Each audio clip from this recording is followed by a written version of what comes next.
My journeys next brought me to the southern tip of the continent, to the seemingly empty land of Tanaris, which I would soon discover concealed myriad wonders.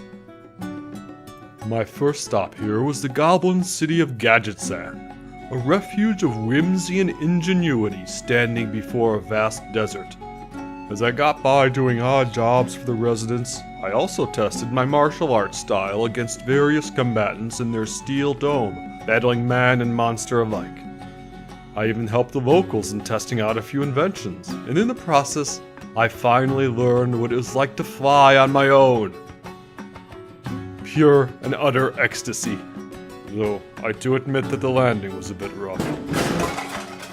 There was the fighting against the obligatory pirates that plagued the coastline, a menace that seemed to be quite common in Azeroth.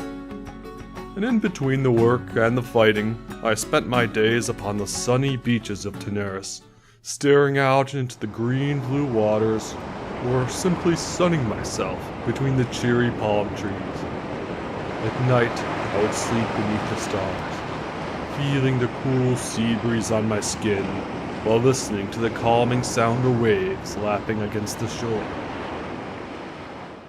Yet soon I walked inland, feeling the call of the desert and all of its harsh mystique. I wandered across the great expanse of the desert dunes, trudging along on my kodo beneath a blazing sun. I weathered sandstorms that reduced my visibility to near nothing, and heat so intense I could barely breathe, let alone walk. Thirst was a constant companion, and I grew very thankful for the occasional oasis I would find. Yet the desert had its rewards. Many ruins dotted the dunes, some from the old troll civilization that once prospered here, others from a culture far more ancient and mysterious.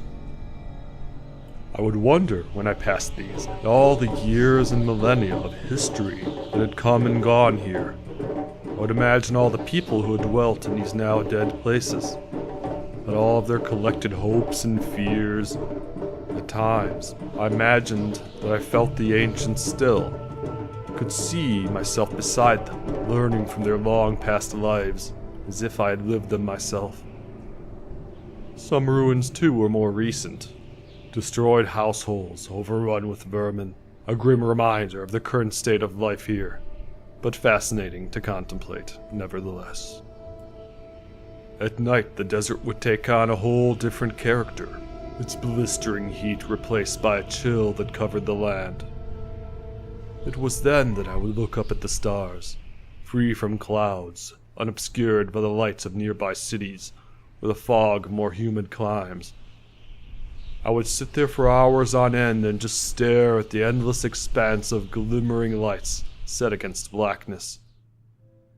Some shone like blazing lanterns, while others winked furtively as if slowly sputtering out. I wondered at their nature. Were they relatively small lights, just set above the cloud line? Were they each great worlds like our own, or suns that blazed and burned with a light like ours, merely at an unimaginable distance? The Blood Elves and their astronomers would have us believe that our cosmos was filled with worlds like our own, in such number that it would drive one mad to contemplate. While I must admit it fascinated me to consider such things, there was another part of me that could also imagine it was all just a trick. Just some illusory dome set above our flat world by trickster gods, to give the illusion of vastness and distance when it is all just mere artistry. Such concepts lingered in my mind throughout my trip in Tanaris, but for the most part my thoughts were sparse. My will focused on surviving in the harsh climate. In the present moment, no matter how hot and dry that present moment was. In time, I departed Tanaris, heading for the much moister Ungoro crater nearby. Though my fur was frizzy, and my skin peeling and burnt, my eyes dried out, and all my clothing filled with sand, I was glad for my experiences in Tanaris, and at the same time ready to move forward.